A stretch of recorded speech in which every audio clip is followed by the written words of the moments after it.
আসসালামু আলাইকুম, ওয়েলকাম করছি রিয়াসাত আসিম ভিন্ন ধর্ম মতাদর্শী যারা শুনছেন সবার প্রতি আন্তরিক কৃতজ্ঞতা। আপনার ময়েশ্চার ধরে রাখার জন্য লিলি হুইপশিয়া বডি ওয়াশ 72 ঘন্টা পর্যন্ত হেল্প করবে। বাংলাদেশ দলের ফিউচার নিয়ে আলোচনা করছি। বিপিএল চলছে, স্ট্রাইক ছিল, সেই স্ট্রাইক বন্ধ হয়েছে, বাট এই মুহূর্তে সবার আলোচনার কেন্দ্রবিন্দুতে নেক্সট ডে স্যাটারডে, শনিবার রোববার আইসিসি বন্ধ থাকে, আমরা সবাই জানি। এই আলোচনাটা বুলবুল ভাই করেছিলেন। দীর্ঘ সময় আইসিসিতে কাজ করা বুলবুল ভাই গত সপ্তাহে সিলেটে এই কথা বলেছিলেন। সেই আইসিসির প্রতিনিধি দল Bangladesh government and with the BCB discuss করার জন্য স্যাটারডেতে, আজকে রাত পোহালে আগামীকাল হবে, এবং আগামীকাল মানে আজকে দিবাগত রাত ভোর 4:30 থেকে 4টা নাগাদ দুবাই থেকে ঢাকায় ল্যান্ড করার অপেক্ষায় আইসিসির প্রতিনিধিদের। বাংলাদেশকে বিশ্বকাপে যেভাবেই হোক নিতে চায় আইসিসি, বিসিসিআই, বিসিবি খেলতে চায়, but the question is that বাংলাদেশের এই আপকামিং ওয়ার্ল্ড কাপের ভেন্যুটা কোথায় হবে। আমরা যে ডিসকাশন করেছি, আপনারা যে ব্যাপারে একমত হয়েছেন এবং যেই ডিগনিটির প্রশ্ন নিয়ে বাংলাদেশ আইসিসি এবং বিসিসিআই, বাংলাদেশ ক্রিকেট বোর্ডের সাথে বাংলাদেশ গভর্নমেন্ট সবার একটা টানাপোড়েন তৈরি হয়েছে, আলোচনা তৈরি হয়েছে, সেই ডিগনিটির জায়গায়, সম্মানের জায়গায় বাংলাদেশ ছাড় দেবে না। মুস্তাফিজকে অপমান করা, রুলড আউট করে দেয়া, বাদ দিয়ে দেওয়া, পোস্ট এরেস্ট করে দেয়া, এগুলো সবগুলোই পুরো বাংলাদেশকে, Mustafiz is the representative of Bangladesh cricket, he is the representative of our nation. মুস্তাফিজকে বাদ দেয়া মানে পুরো বাংলাদেশের গায়ে হাত তোলা, অনেকটা তাই। এবং সেই জায়গাটায় বাংলাদেশ সরকার, বিসিবি যে স্ট্যান্সটা নিয়েছিল যে বিশ্বকাপ আমরা খেলতে চাই, কিন্তু যেই মুস্তাফিজুর রহমানের একজনের সিকিউরিটি নিয়ে টালমাটাল অবস্থা ভারতে, যে একজন মুস্তাফিজুর রহমান খেললে শিবসেনা এবং অন্যান্য যে দলগুলো রয়েছে তারা বিভিন্নভাবে হুমকি ধুমকি দেবে, আক্রমণ করা হবে, বিমানে হামলা চালানো হবে, বাংলাদেশ দলকে ল্যান্ড করতে দেওয়া হবে না, এইরকম ডিসকাশনস গুলো যখন হচ্ছিল তখন বাংলাদেশ সরকার জানিয়ে দিয়েছে, বাংলাদেশ ক্রিকেট বোর্ড জানিয়ে দিয়েছে যে সেখানটায় আমি আমার এতগুলো ক্রিকেটারকে, সাংবাদিকদের, সমর্থকদের কিভাবে নিরাপত্তা নিশ্চিত করবো। So we are not going to play hour next world cup in the soil of India. এরপরে আলোচনা বেড়েছে, ডাইমেনশন পেয়েছে, এবং বাংলাদেশের স্ট্যান্সটা কতটুকু শক্তিশালী সেই শক্তির জায়গাটা প্রমাণিত হয়েছে যখন আইসিসির ডেলিগেশন, আইসিসি যখন ডিসাইড করেছে যে তাদের ডেলিগেশন বাংলাদেশে পাঠাতে হবে। এই ম্যাটার সলভ করার জন্য, বাংলাদেশকে বিশ্বকাপে এনশিওর করার জন্য, বাংলাদেশের পার্টিসিপেশন নিশ্চিত করার জন্য বাংলাদেশে তাদের প্রতিনিধি পাঠাতে হবে, এবং head of security and head of integrity, এই যে দুটো গুরুত্বপূর্ণ ডিপার্টমেন্ট রয়েছে আপনারা সবাই জানেন আইসিসিতে, সেই দুই ডিপার্টমেন্টের প্রধানরা বাংলাদেশের ল্যান্ডিং এর অপেক্ষা। এবং তারপর আগামীকালই দুটো মিটিং রয়েছে। কি বিষয়ে আলোচনা হবে, কাদের সাথে মিটিং হবে, সেই আলোচনাটা খুব বেশি গুরুত্বপূর্ণ। প্রথমত, আগামীকাল সকাল 11টার পরে প্রথম মিটিংটা হওয়ার কথা আমি যতটুকু জানতে পেরেছি, এবং সেই মিটিং এ বাংলাদেশ ক্রিকেট বোর্ডের অবস্থান, বাংলাদেশ ক্রিকেট বোর্ডের প্ল্যান, বাংলাদেশ ক্রিকেট বোর্ডের বিকল্প ভাবনা নিয়ে বাংলাদেশ ক্রিকেট বোর্ডের একটা প্রেজেন্টেশন আইসিসির প্রতিনিধিদের কাছে উপস্থাপন করা হবে, এখন পর্যন্ত অ্যাজ পার আমি যে ইনফরমেশন পেয়েছি। এরপর আরেকটা মিটিং রয়েছে, সেই মিটিংটায় থাকবে বাংলাদেশ ক্রিকেট বোর্ড, বাংলাদেশ সরকার এবং আইসিসি। এই যে ত্রিপক্ষীয় একটা মিটিং, যেখানটায় বাংলাদেশের ক্রিকেটার, বাংলাদেশের ক্রিকেট দলকে বিদেশে খেলতে গেলে, বাংলাদেশের বাইরে খেলতে গেলে গভর্নমেন্ট অর্ডার, জিও, এটা ছাড়া কোনো ক্রিকেটার ট্রাভেল করতে পারবে না, কোনো কোচিং স্টাফ, সাপোর্ট স্টাফ কেউই ট্রাভেল করতে পারবে না, সরকারি আদেশের দরকার হয়। সো গভর্নমেন্টের অর্ডার ছাড়া বাংলাদেশ ক্রিকেট বোর্ড যতই ইচ্ছা পোষণ করুক না কেন, যতই ডিসাইড করুক না কেন, বাংলাদেশ দল পৃথিবীর কোথাও যেতে পারবে না।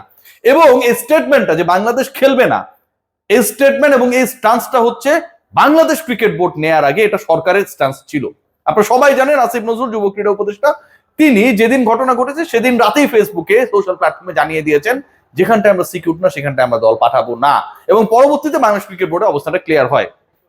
এখন এই সরকারকে নমনীয় করানোর ক্ষেত্রে, কনভিন্স করানোর ক্ষেত্রে সরকার কোন কোন বিকল্প নিয়ে আইসিসির কাছে প্রস্তাবনা তুলে ধরতে চায়, সেই ব্যাপারটা জানার জন্য সরকারের সাথেও আইসিসির প্রতিনিধি দল along with the members of the Bangladesh cricket board, high officials যারা রয়েছেন সরকারের সাথেও একটা মিটিং হবে আগামীকাল দুপুরের পরে, যেটা আমি জানতে পেরেছি। পরশুদিন তারা চলে যাবে, এবং সেই মিটিং এ যুব ক্রীড়া উপদেষ্টা আসিফ নজরুল যেন থাকেন, সেই ব্যাপারে বাংলাদেশ ক্রিকেট বোর্ডের পক্ষ থেকে আইসিসি বাংলাদেশ ক্রিকেট বোর্ডকে রিকোয়েস্ট করেছে, বাংলাদেশ ক্রিকেট বোর্ডের পক্ষ থেকে সেরকম একটা শিডিউলিং করার পরিকল্পনা রয়েছে, যতটুকু ক্রিকেট বোর্ডের সোর্সেস গুলো আমাদেরকে এনশিওর করেছে। সো আপকামিং যে মিটিংস গুলো হচ্ছে সেগুলোর একটাই লক্ষ্য, একটাই উদ্দেশ্য, একটাই গোল, সেটা হচ্ছে বাংলাদেশকে যেভাবে হোক বিশ্বকাপে খেলানো। আগামীকাল 17 তারিখ, আপনারা সবাই জানেন আইসিসি ডেলিগেশন চলে যাবে 18 তারিখে, বিশ্বকাপ শুরু হবে 7 তারিখে। এই শর্টেস্ট টাইমের মধ্যে যতটুকু বিকল্প ভেন্যুতে বাংলাদেশকে খেলানো পসিবল, তার থেকে পসিবিলিটি আরো অনেকাংশে, শতাংশের হিসাব যদি করি 99% কম যে আপনি নতুন একটা দলকে ঢুকাই দিলেন। সিরিয়াসলি ওই দলের প্রিপারেশনের ব্যাপার আছে, সেই দলের ভিসা ইস্যু রয়েছে। ইন্ডিয়ান ক্রিকেট বোর্ড, পাকিস্তানি বংশোদ্ভূত অথবা মুসলিম ক্রিকেটার বিভিন্ন দেশে যারা রয়েছেন খেলছেন, আলী খান থেকে শুরু করে আদিল রশিদ, এদের ভিসা নিয়ে যে নাটক শুরু করেছে ভারতীয় সরকার, সেই জায়গায় আপনি একটা নতুন দলকে ঢুকিয়ে দিলেন, তাদের ভিসা নিয়ে কোনো সমস্যা হবে না, তারা গেল খেলে আসলো, নতুন আরেকটা সংকট তৈরি হবে না সেটার কোনো গ্যারান্টি নেই। আইসিসি সেটা চায় না। আইসিসি কি চায়? আইসিসি চায় যে বাংলাদেশই খেলুক, বাংলাদেশকে কনভিন্স করে 3:1 3-1 এই যে পরিকল্পনাটা, এটাকে তারা এনশিওর করতে চায়। অর্থাৎ বাংলাদেশ যে ম্যাচেস গুলো খেলবে তার 3টা ম্যাচ বাংলাদেশ খেলবে হচ্ছে শ্রীলঙ্কার মাটিতে, একটা ম্যাচ ভারতের মাটিতে। প্রথম প্রস্তাব যেটা দেওয়া হবে যতটুকু জানা গেছে, যেখানে 2-2 শ্রীলঙ্কায় বাংলাদেশ গিয়ে 2টা ম্যাচ খেলবে এবং 2টা ম্যাচ তারা খেলবে হচ্ছে ইন্ডিয়ার মাটিতে, এরকম একটা প্রস্তাবনা পরিকল্পনার জায়গা রয়েছে যেটা শোনা গেছে। এবং এরপরে সেটা 3-1 যেতে পারে। কিন্তু বাংলাদেশ সরকার, ক্রিকেট বোর্ড, তাদের অবস্থানটা হচ্ছে ভাই আমরা খেললে 4টা ম্যাচই ভারতের বাইরে খেলবো। কেউ কেউ বলেছেন সাইবেরিয়ায় খেলবেন, ওখানটা উইকেট টুইকেট এখন পর্যন্ত তৈরি করা হয়নি, আইসিসির কার্যক্রম নেই। তো তিনি যেটা বলেছেন তিনি হয়তো নিজেও জানেন না যে তিনি কি বলেছেন। তবে এটা নিশ্চিত যে বাংলাদেশ সরকার ওই 4 ম্যাচের জায়গা থেকে 4টা ম্যাচই বাংলাদেশ ভারতের বাইরে খেলতে চায়, এটা থেকে সরছে না, সরতেও পারে। ভাই আমারে গালিগালাজ করেন না, যতটুকু শোনা যাচ্ছে আইসিসি যখন চলে আসছে বাংলাদেশে, আইসিসি যেহেতু বাংলাদেশকে রিকোয়েস্ট করতে আসছে, দেখেন সর্বোচ্চ সংস্থা এসে রিকোয়েস্ট করছে, সেই সংস্থার প্রধানের দায়িত্বে কে? জয়শা। তার মানে কি জয়শা রিকোয়েস্ট করছে? জয়শা নিজে তো এখানটায় আসবেন না, অমিত শাহর ছেলে, তাই না? তিনি তার লোকজনকে পাঠাচ্ছেন রিকোয়েস্ট করার জন্য। এটা হচ্ছে এক প্রকার ইন্ডিয়া যে ফালতু কাজটা করেছিল, যে গর্তুমি করেছিল, যে উদ্ধত্ত দেখিয়েছিল, সেটাকে কিছুটা হলেও মেনে নেয়া যে আমরা আসলে কামটা ঠিক করি নাই। পৃথিবীর অন্য কোনো দল, অন্য কোনো দেশ নিয়ে যদি এই সংকট তৈরি হইতো, আইসিসি সেখানটায় যেত না, 100% যেত না, এইভাবে প্রতিনিধি পাঠাতো না। বাংলাদেশে পাঠাচ্ছে, geopolitically Bangladesh is very important for India.